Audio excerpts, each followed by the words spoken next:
This morning, I would like to use as a subject from which to preach the drum major instinct.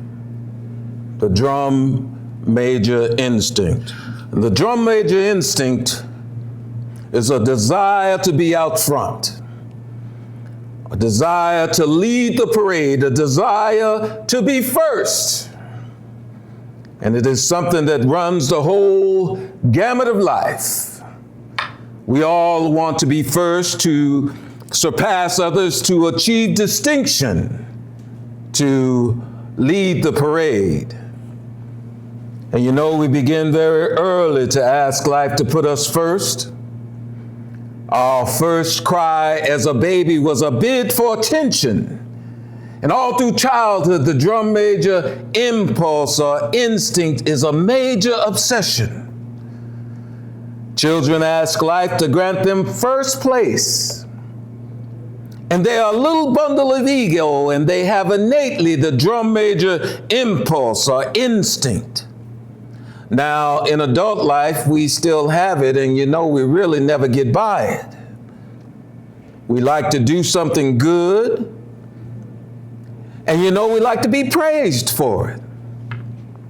Now, if you don't believe that, you just go on living life, and you will discover very soon that you like to be praised. Everybody likes it, as a matter of fact. And somehow this warm glow we feel when we are praised or when our name is in print is something of the vitamin A to our ego. Nobody is unhappy when they're being praised, even if they know they don't deserve it, and even if they don't believe it.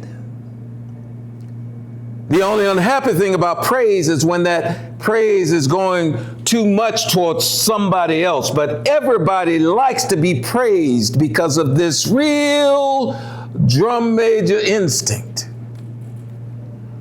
Do you know a lot of the race problems grow out of the drum major instinct? A need that some people have to feel superior. A need that some people have to feel that they are first and to feel that their white skin ordained them to be first. And they have said it over and over again in ways that we see with our own eyes. And in fact, not too long ago, a man down in Mississippi said that God was a charter member of the White Citizens Council. And so God being a charter member means that everybody who's in there has a kind of divinity, a kind of superiority. And think of what's happened in history as a result of this perverted use of the drum major instinct.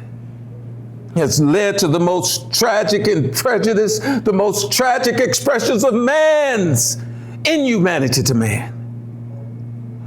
And not only does this thing go into the racial struggles, it also goes into the struggle between nations. And I would submit to you this morning that what is wrong with the world today is that the nations of the world are engaged in a bitter, colossal contest for supremacy.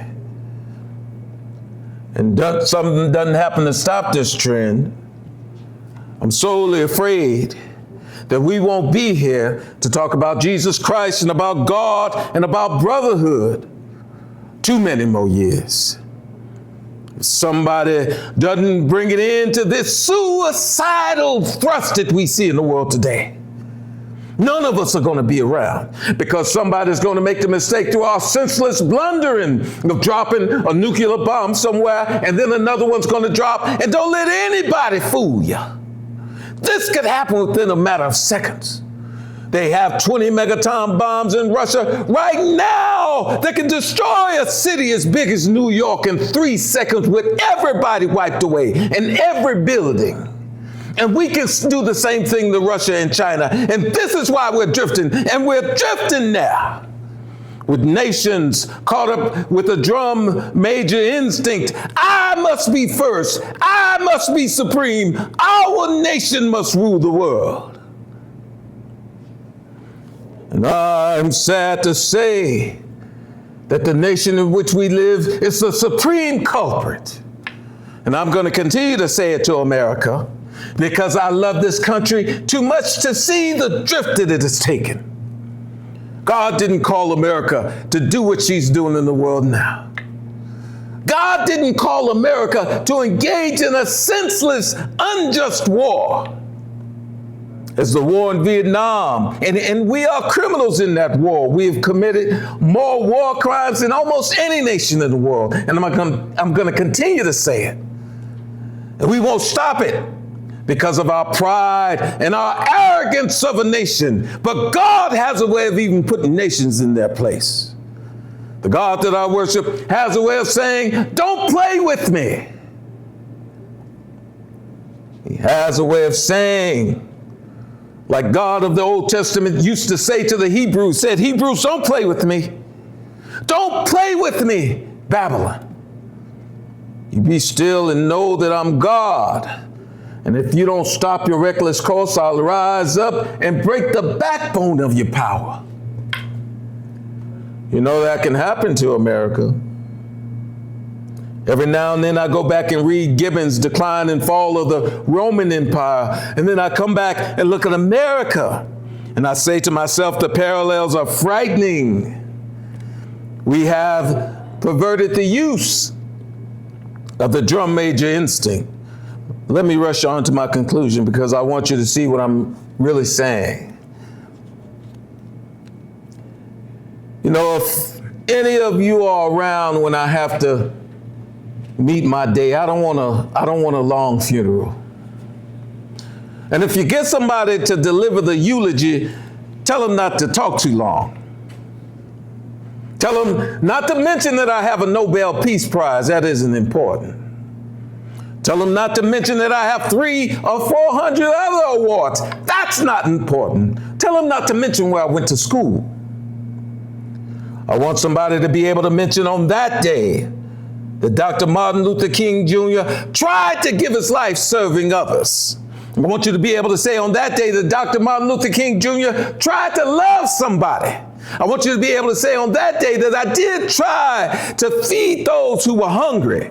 I want you to be able to say on that day that I did try in my life to clothe those who were naked. I want you to be able to say on that day that I tried to love and serve humanity.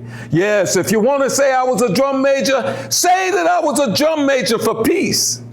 Say that I was a drum major for righteousness, and say that I was a drum major for justice, and all of the other shallow things will not matter. I won't have any money to leave behind. I won't have the fine and luxurious things in life to leave behind. But I just want to leave a committed life behind. Thank you.